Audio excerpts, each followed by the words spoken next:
पाखी का पति मिहिर और सास ससुर रंभा और मोहनलाल तीनों की एक प्लेन क्रैश में मौत हो जाती है, जिसके बाद पाखी विधवा बन जाती है। पाखी की छोटी बेटी आंचल तब सिर्फ 6 साल की होती है। घर में अब जेठ जेठानी राघव और मोनिका होते हैं और उनका 8 साल का बेटा पुष्कर। पति के जाने के बाद राघव और मोनिका दोनों जेठ जेठानी पाखी पर बहुत अत्याचार करते हैं। सुबह जब सब नाश्ते के लिए इकट्ठा हो जाते हैं तभी, जेठानी जी मुझे भी मक्खन की टिक्की दे दीजिए ना, और जैम की बोतल भी, आंचल को भूख लगी है, उसे ब्रेड बटर जैम खाना है। पाखी बटर और जैम को हाथ लगाए उससे पहले ही मोनिका बटर जैम छीन लेती है और गुस्से से कहती है, तुझे क्या लगा तू आराम से इस घर में बैठकर मुफ्त की रोटियां तोड़ेगी? तेरा पति इस दुनिया में नहीं रहा है, तू अब एक विधवा है और तेरा अब कोई अस्तित्व नहीं है। तू एक विधवा बहू है और तेरे खर्चे उठाने के लिए हम यहाँ पागल नहीं बैठे हैं, समझी? बिल्कुल सही कह रही हो मोनिका। पाखी, तुम्हें अगर आंचल के साथ इस घर में रहना है तो तुम्हें या तो हमें हर महीने पैसे देने होंगे या फिर इस घर में नौकरानी की तरह काम करना होगा। राघव की ये बात सुनकर पाखी हैरान रह जाती है और उसकी आंखें नम हो जाती हैं। जेठ जी, जेठानी जी, ये आप दोनों कैसी बातें कर रहे हैं? मैं विधवा हो गई तो मैंने हर चीज से अपना हक खो दिया क्या? मैं आपकी देवरानी हूँ जेठानी जी। ये घर जितना आप दोनों का है उतना ही मेरा भी, और मेरी बेटी आंचल का भी। मोनिका पाखी के बाल नोचती है और कहती है, ज्यादा बकवास मत कर वरना तेरी चमड़ी उधेड़ दूंगी। अगर इस घर में रहना है तो मेरी जूती की नोक बनकर रहना होगा। चल जाकर काम कर। बेचारी पाखी दिन भर घर का पूरा काम करती और मोनिका महारानियों की तरह आराम फरमाती है। मोनिका पाखी को 1 मिनट के लिए तक चैन की सांस लेने नहीं देती और लगातार कुछ न कुछ काम देती रहती।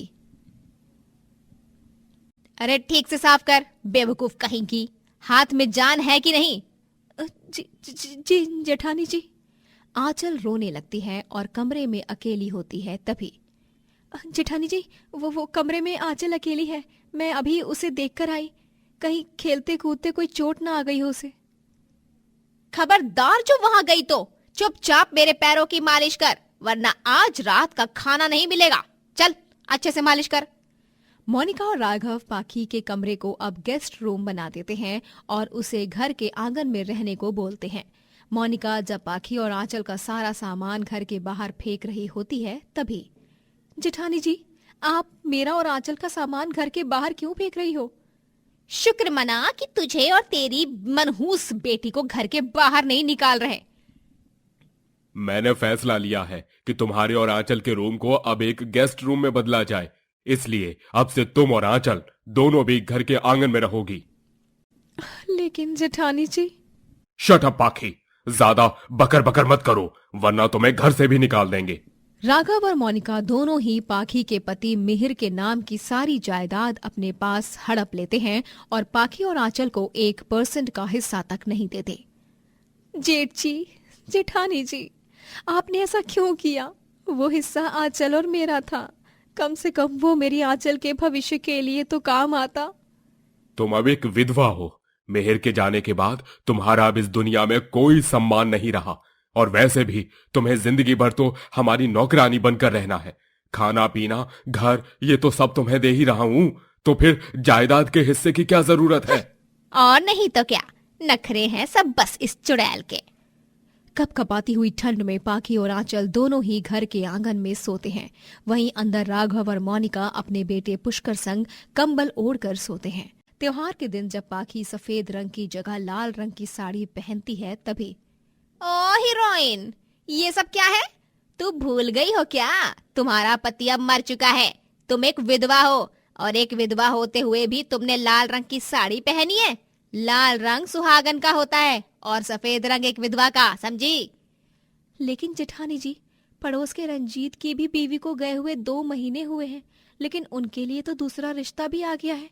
वो तो अपनी जिंदगी खुशी से जी रहे हैं, तो फिर क्यों हमेशा एक औरत को ही इस समाज के उसूलों में और रीति रिवाजों में पिसना पड़ता है? क्योंकि वो एक मर्द है और तुम एक औरत, समझ गई? अब जाओ, जाकर हम सब के लिए चाय लाओ।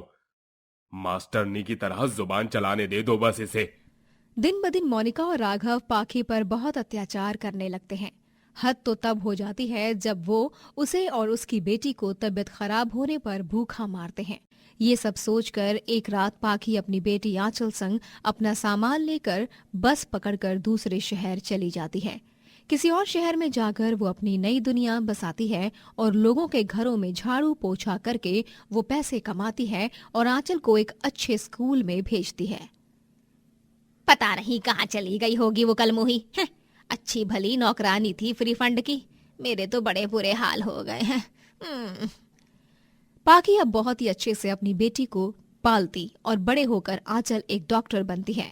वहीं दूसरी तरफ राघव और मोनिका का बेटा पुष्कर अब गुनगुन नाम की एक लड़की संग शादी कर लेता है, लेकिन गुनगुन का स्वभाव बहुत ही लालची होता है।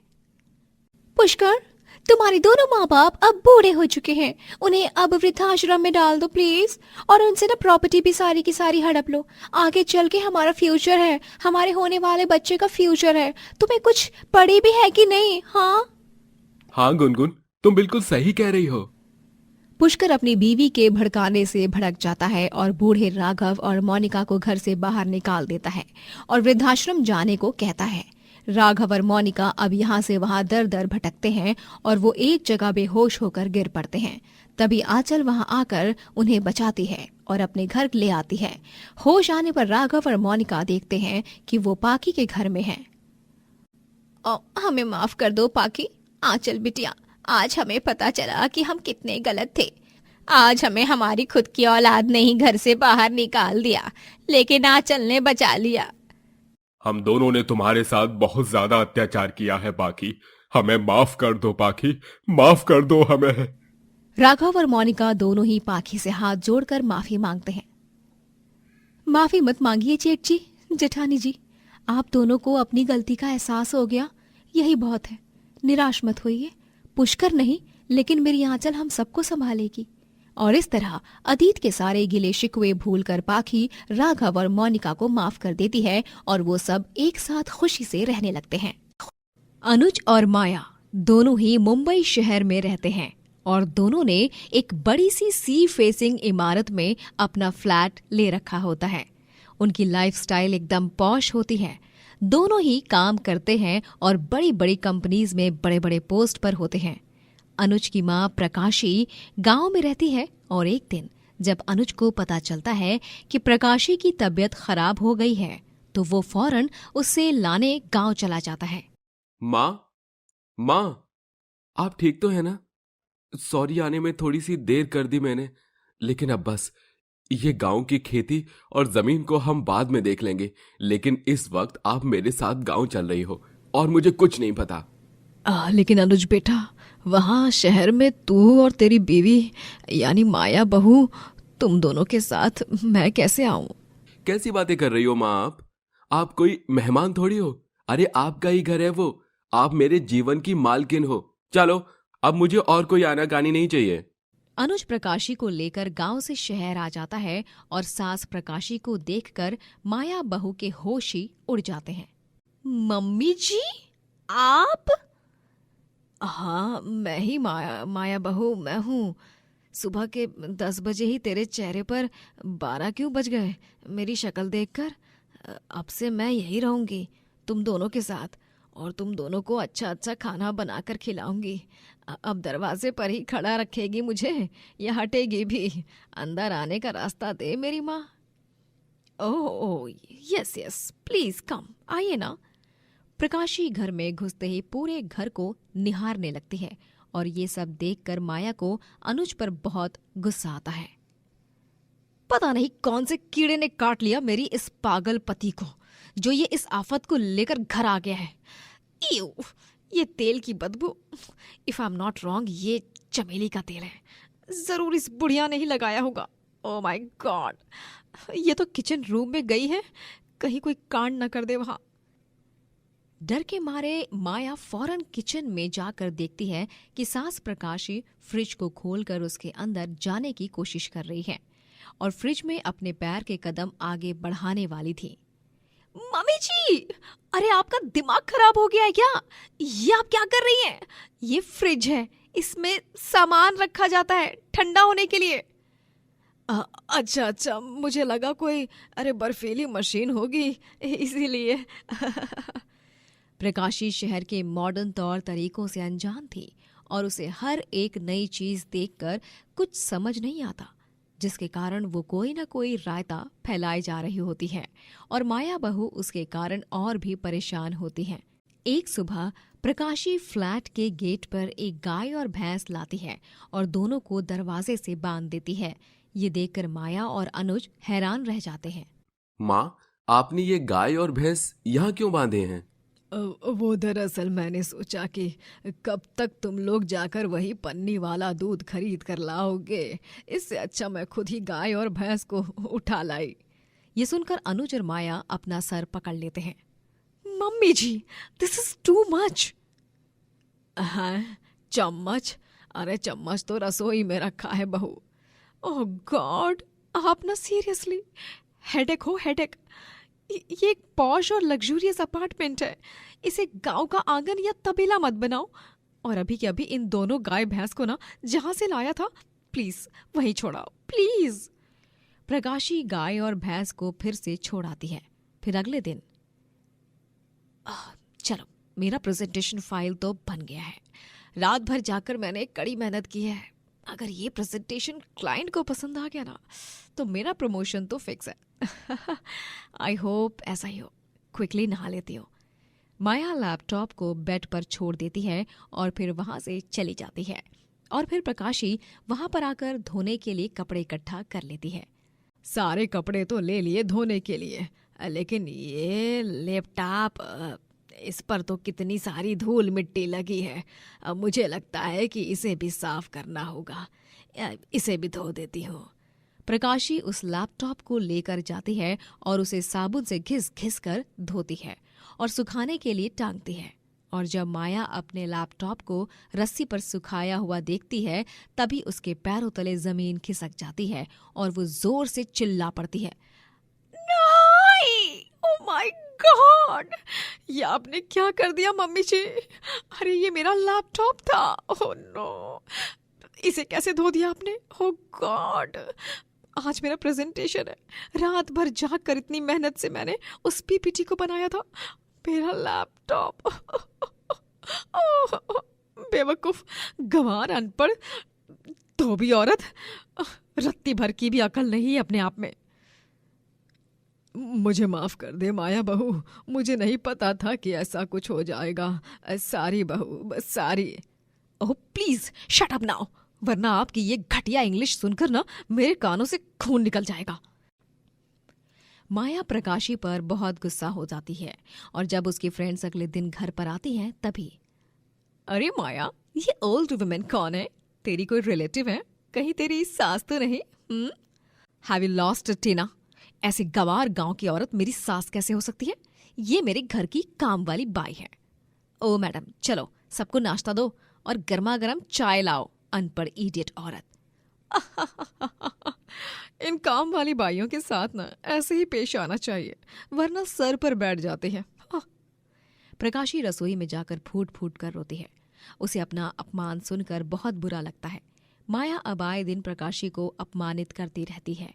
एक दिन माया की तबीयत बहुत खराब हो जाती है। तभी अनुज अपनी नाइट शिफ्ट के लिए गया होता है। मेरा बदन तप रहा है, कोई है? तभी प्रकाशी आकर माया के सर पर ठंडी पट्टी रखती है और उसके लिए काढ़ा भी बनाती है और उसे अपने हाथों से दवा खिलाती है और रात भर जाकर उसकी देख रेख करती रहती है। अपनी गांव की गवार सास का ये रूप देखकर माया की आंखें भर आती हैं और उसे अपनी गलती का भी एहसास हो जाता है। मैंने बहुत बड़ी गलती कर दी है अनुज, मुझे बहुत शर्मिंदगी महसूस हो रही है। मुझे मम्मी जी को सॉरी बोलना होगा, मैं बहुत बुरी हूँ। रुको माया, अभी सॉरी मत बोलो। लेकिन क्यों अनुज? कल माँ का जन्मदिन है। माँ ने अपनी लाइफ में कभी कोई जन्मदिन सेलिब्रेट नहीं किया। तुम उन्हें कल उनके जन्मदिन पर सरप्राइज दे देना। वाह, ये तो बहुत ही ग्रेट न्यूज़ है। मैं मम्मी जी के लिए इतनी शानदार बर्थडे पार्टी अरेंज करूंगी कि सब के सब देखते रह जाएंगे। माया बहुत मेहनत करती है और पूरे घर को एकदम राजसी अंदाज से सजाती है और अपनी सास प्रकाशी के लिए एक बहुत बड़ा केक भी मंगवाती है और एकदम सॉलिड और रॉयल पार्टी अरेंज करती है। वो प्रकाशी के आंखों पर पट्टी बांधकर उसे सबके सामने लाती है और उसकी पट्टी उतार देती है। प्रकाशी अपने जन्मदिन का डेकोरेशन और केक देखकर भावुक हो जाती है। मैं आज आपसे सबके सामने माफी मांगना चाहती हूँ मम्मी जी। मैं एक बहुत बुरी बहू हूँ। मैंने आपको गांव की गवार समझा, लेकिन आपके दिल और आपकी ममता ने मुझे सच का आईना दिखा ही दिया। आई लव यू मम्मी जी। कोई बात नहीं बेटा, तुझे अपनी गलती का एहसास हुआ, वही अपने आप में एक सुंदर बात है। मैंने अपने जीवन में कभी भी जन्मदिन नहीं मनाया। धन्यवाद अपनी गरीब सास का जन्मदिन मनाने के लिए। आज मेरी बच्ची, आजा गले तो लग जा। दोनों सास बहू एक दूसरे के गले लगती हैं और भावुक हो जाती हैं, जिसके बाद प्रकाशी अपना केक कट करती है और सभी धूमधाम से उसका जन्मदिन मनाते हैं। मनमोहन और उमा दोनों ही फतेहपुर में अपने छोटे बेटे ऋषि संग रहते थे।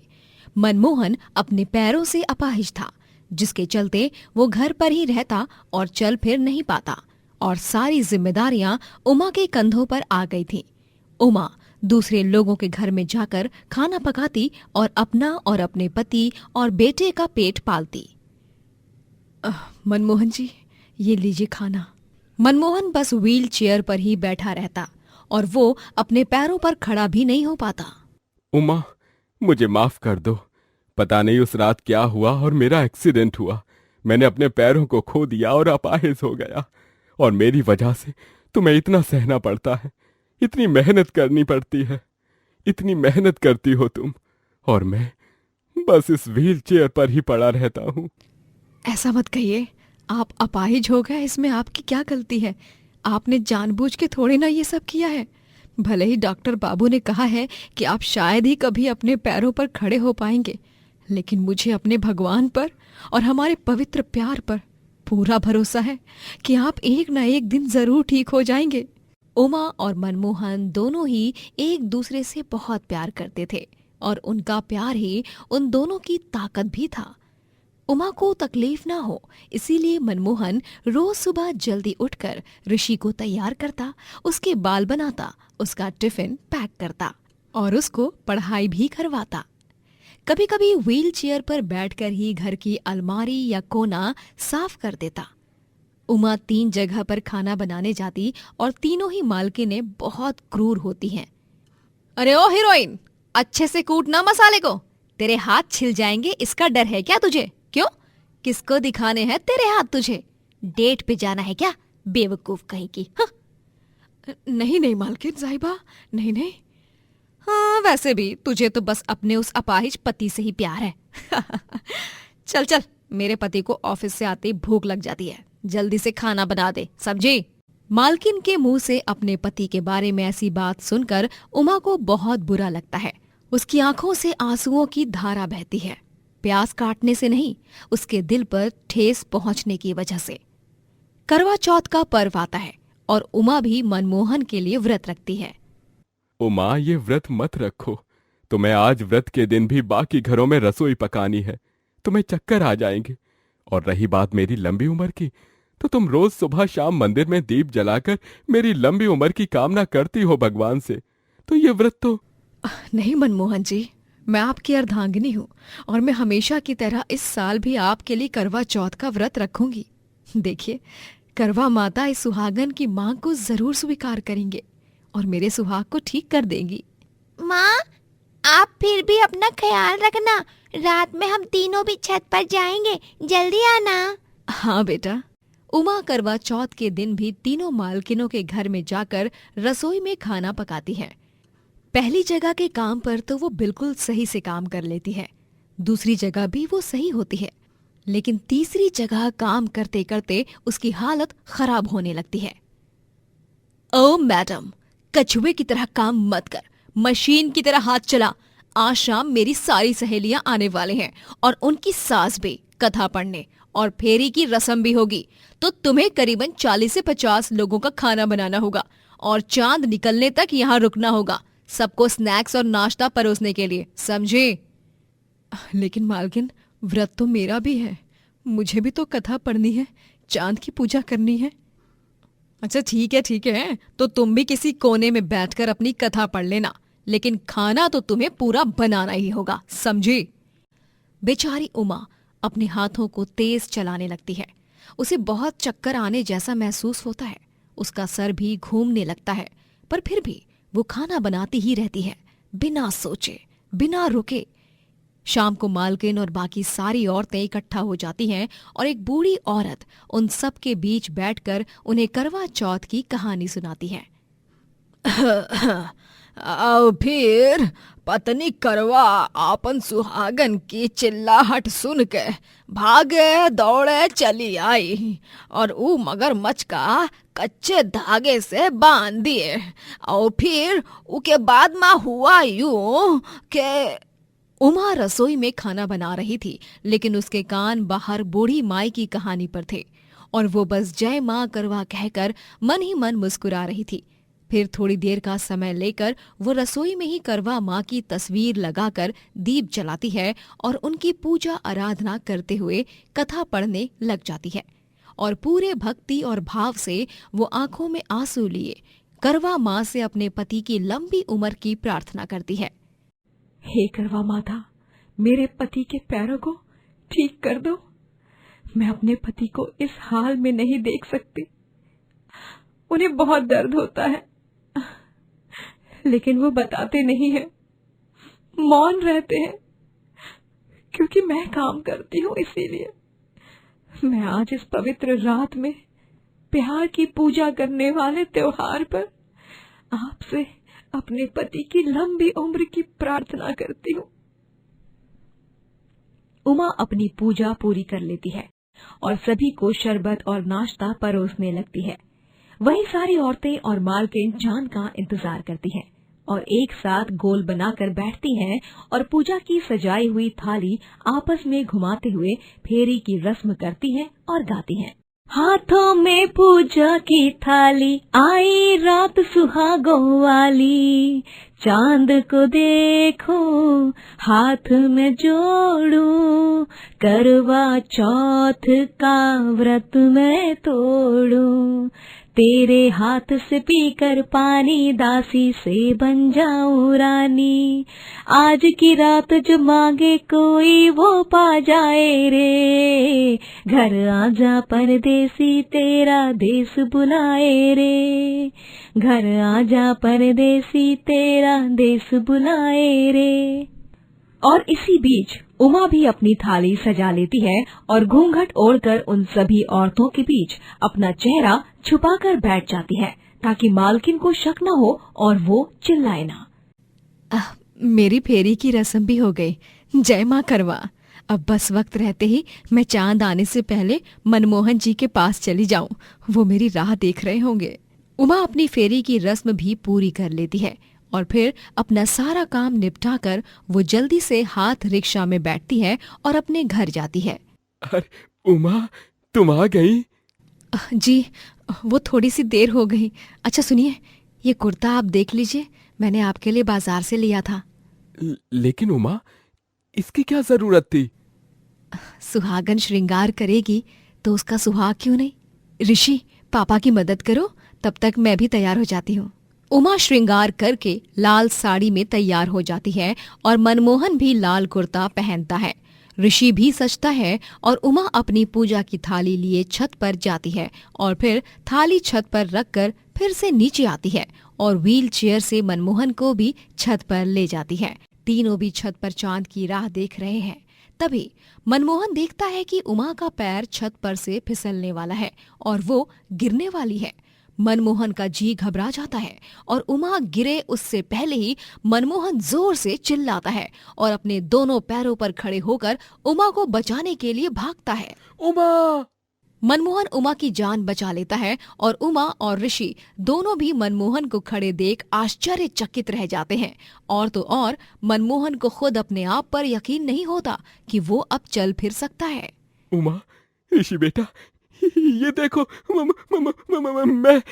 मैं चल पा रहा हूँ, मैं चल सकता हूँ। ये तो गजब हो गया, ये तो करिश्मा हो गया। आखिरकार करवा माता ने मेरी प्रार्थना सुन ही ली। बोलो जय माँ करवा। जय माँ करवा। पापा, आज मैं बहुत खुश हूँ। मैं भी। उमा, तुम्हारा व्रत सफल हो गया। धन्यवाद उमा। अगर तुम ना होती तो न जाने मेरा क्या होता। बलवंत एक गरीब आदमी था।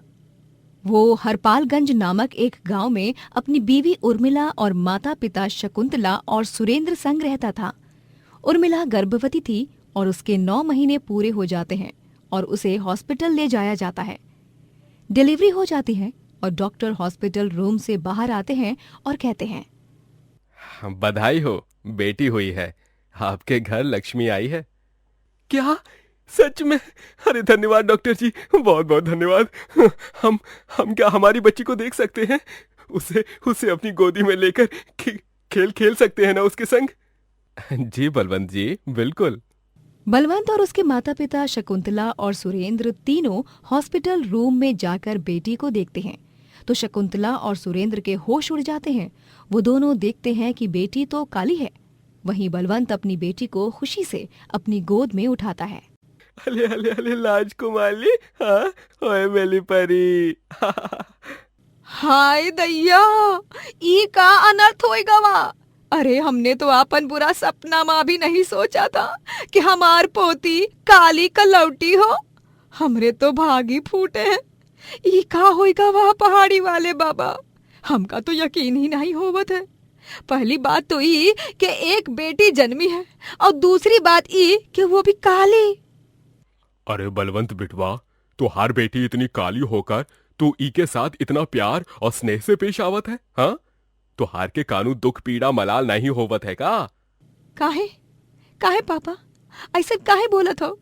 ई हमार संतान हो और हमरा के ई से बहुत बहुत बहुत प्यार है। शकुंतला और सुरेंद्र अपनी काली पोती के कालेपन से नाखुश थे। वहीं उर्मिला और बलवंत अपनी काली बेटी से बहुत प्यार करते थे। शकुंतला हमेशा ताने कसती ही रहती।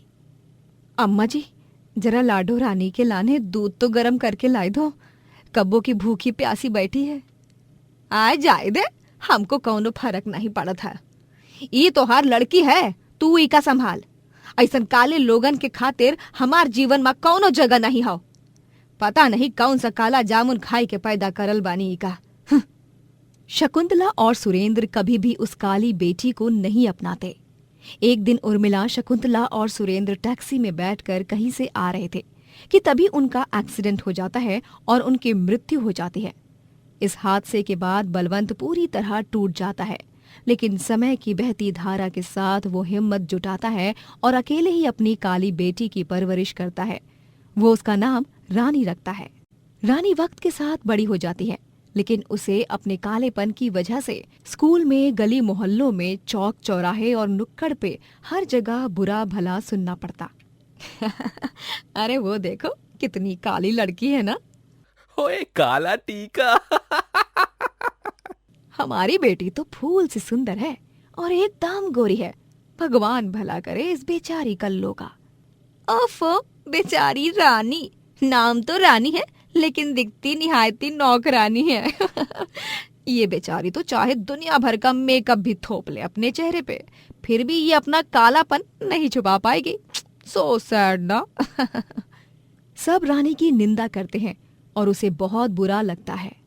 वो भरे बाजार में गर्दन झुकाकर रोते रोते अपने पति के मकान में लौट आती है और आईने में देखकर खुद से कहती है, क्या मैं इतनी बदसूरत हूँ? काला होना इतना बुरा है क्या?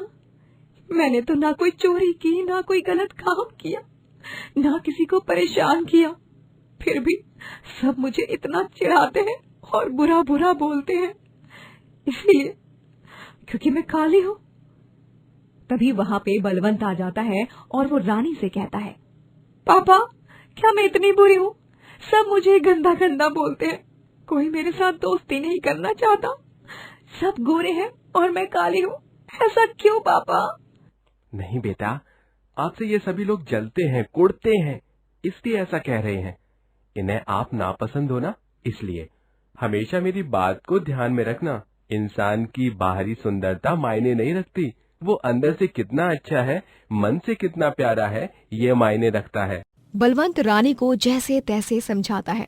बलवंत एक दिन रानी को अपने मालिक के बंगले में ले जाता है, जहाँ पर वो नौकर के तौर पर काम करता है। वाह पापा, इतना बड़ा मकान! ये तो मैंने किस्से कहानियों में ही देखा सुना है। आप रोज यहाँ आते हो काम करने? हाँ रानी बिटिया, चलो अंदर चलते हैं। बलवंत और रानी बंगले के अंदर चलते हैं और रानी जमीन पर एक कोने में बैठ जाती है।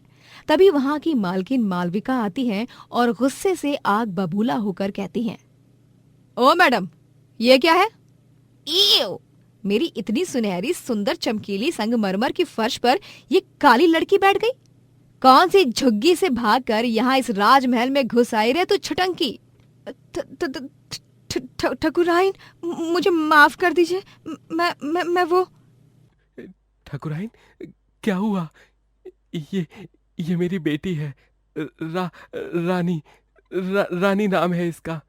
My foot, what ever it may be, I don't care. तुम्हें पता है ना कि तुम्हारी क्या औकात है? तुम इस हवेली के नौकर हो और नौकरों को इस हवेली की कुर्सी तो क्या, फर्श पर बैठने की भी अनुमति नहीं है। और ये इतनी भद्दी और काली बदसूरत लड़की है तुम्हारी, ये रात के अंधेरे में तो दिखेगी भी नहीं। इसे आइंदा से यहाँ लाना मत। रानी इन सब बातों को सुनकर खूब रोती है और पूरी तरह टूट जाती है। घर जाकर बलवंत रानी को स्नेह देता है और उसकी मनपसंद टॉफीज देता है। कुछ दिनों बाद बलवंत को एक कार ठोक देती है और इस एक्सीडेंट में उसे खूब चोट लगती है।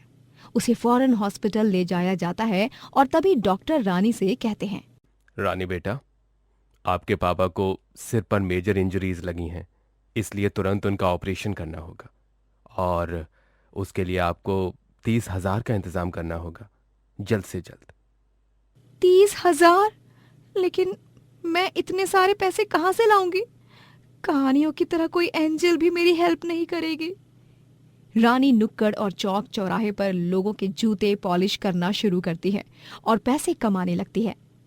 ठीक से साफ कर, ओए काली लड़की। जी साहब। रानी को सभी चिल्लर ही देते और उसे ठगते रहते, लेकिन फिर भी बेचारी माथे पर शिकन लाए बिना सारा काम करती। वो एक रास्ते से गुजर रही होती है और तभी उसे सामने से मालविका आते हुए दिखती है, जो अपने फोन में कुछ कर रही होती है और सामने से मधुमक्खी का झुंड मालविका की ओर आ रहा होता है। अरे नहीं, ठकुराइन साहिबा! रानी वक्त से पहले भागकर मालविका ठकुराइन के चेहरे पर शॉल ढक लेती है और उसे वहां से बचाकर ले जाती है। थैंक यू रानी, आज तुम्हारी वजह से मैं बच गई, वरना उन मधुमक्खियों ने तो मेरी खूबसूरती की ऐसी की तैसी करके ही छोड़ना था। आज मैं गलत थी जो तुम्हें इतना बुरा भला बोला। तुम चाहती तो उस बात का बदला लेती, लेकिन नहीं, तुम्हारे ईमान ने तुम्हें मुझ तक पहुंचाया और तुमने मेरी जान बचाई। तुम बदसूरत नहीं हो रानी, तुम तो दुनिया की सबसे सुंदर लड़की हो, क्योंकि तुम्हारा मन सुंदर है। धन्यवाद ठकुराइन। क्या हुआ बेटा, तुम इतनी उदास क्यों हो? रानी मालविका को सब सच बताती है और फिर मालविका रानी को पैसों की मदद करती है और इस तरह रानी अपने पिता की जान बचाती है, उनका ऑपरेशन करा के। बलवंत खूब मेहनत करता है और रानी भी पार्ट टाइम जॉब करके पैसा इकट्ठा करती है और साल बीतते जाते हैं और पूरी लगन, मेहनत और निष्ठा के बाद आखिरकार रानी एक डॉक्टर बन ही जाती है। और तभी, पापा ये देखो, ये मेरा सर्टिफिकेट है। आज से मैं सिर्फ रानी नहीं, डॉक्टर रानी हूँ। मेरा और आपका सपना पूरा हो गया पापा। हाँ डॉक्टर रानी, आज मुझे सच में तुझ पर बहुत गर्व महसूस हो रहा है। हमारा जीवन काफी संघर्षों से भरा रहा, लेकिन तूने हर मुसीबत को मात दी। फिर चाहे वो गरीबी हो या तुझे अपने कालेपन की वजह से मिलने वाला दर्द, तू तो हीरोइन है, हीरोइन। बलवंत और रानी एक दूसरे के गले लगते हैं और इस तरह एक गरीब बाप की काली बेटी ने ये सिद्ध कर ही दिया कि रंग चाहे काला हो या गोरा, हालात चाहे अमीरों वाले हो या गरीबों वाले, जहाँ चाह है वही राह है। गौरी अपनी सास सुषमा के साथ रहा करती थी। सुषमा और गौरी दोनों के पति उन दोनों पर खूब अत्याचार करते और उन्हें दबाव में रखते। एक शाम जब दोनों बाजार से देर घर आते हैं, तभी ससुर जगदीश और गौरी का पति संभव गुस्से से चिल्ला पड़ते हैं। ये सब क्या है गौरी? टाइम देखा है तुम दोनों ने? अब तक घर पर कुछ पकाया नहीं है। कितनी बार कहा है बाहर इतना घुमा मत करो, लेकिन नहीं, तुम दोनों को तो हीरोइन की तरह सैर सपाटा करना होता है ना। वो हम दोनों मेरी सहेली से मिलने गए थे। उसकी तबीयत बहुत खराब है ना, इसीलिए माफी चाहती हूँ मैं। जगदीश जी, हमें लगा कि आप दोनों को आते आते देर हो जाएगी। अरे क्या माफी चाहती हूँ? आइंदा से अगर तुम घर से बाहर सब्जी लाने के अलावा कहीं और गई तो देखना, मुंह से नहीं मार से जवाब दूंगा फिर मैं। समझ गई तुम? जी जी जी। लेकिन पापा जी, आप इतनी पाबंदी नहीं लगा सकते हमारे आने जाने में। आदमी घूम सकते हैं बिना किसी डर और दबाव के, लेकिन औरतें ही क्यों सहे? तभी संभव गौरी का हाथ मरोड़ता है और गुस्से से उससे कहता है, गौरी, तुम ना अपनी जुबान को थोड़ा सा लगाम दो, वरना जो तुम नहीं चाहती मैं वो कर दूंगा। संभव, छोड़ो मुझे। बेचारी गौरी और सुषमा दोनों सास बहू किसी से कुछ कह नहीं पाती और अपने पतियों से रोज ताने और गालियां सुनते ही रहती। एक दिन जब सुषमा गलती से जगदीश की शर्ट को इस्त्री करते करते उस गरम इस्त्री को शर्ट पर रखकर रसोई में गैस बंद करने जाती है, उतने में शर्ट जल जाती है और उसमें छेद पड़ जाता है। तभी जगदीश गुस्से से आग बबूला हो जाता है। सुषमा, ये तुमने क्या कर दिया? मेरा इतना महंगा शर्ट था, ये तुमने इसे जला दिया। ये तुमने अच्छा नहीं किया। माफ कीजिए जगदीश जी, वो मैं क्या सुषमा? रुको, तुम्हें अभी सबक सिखाता हूँ। जगदीश उसी गरम इस्त्री से सुषमा के हाथ पर चटका देता है और बेचारी सुषमा के हाथ जल जाते हैं। गौरी सुषमा को देखकर उसे बचाने आती है। तभी गौरी सुषमा को बचाने ही जा रही थी कि तभी संभव आकर गौरी को कान के नीचे एक जोरदार थप्पड़ लगाता है। संभव, पापा जी माँ जी को इतना दर्द दे रहे हैं और तुम मुझे ही मार रहे हो। तुम्हें मैंने कितनी बार कहा है कि पापा के मामले में दखल अंदाजी मत दिया करो। जाओ यहाँ से। संभव गौरी को एक कमरे में धक्का मार देता है और बाहर से लॉक कर देता है।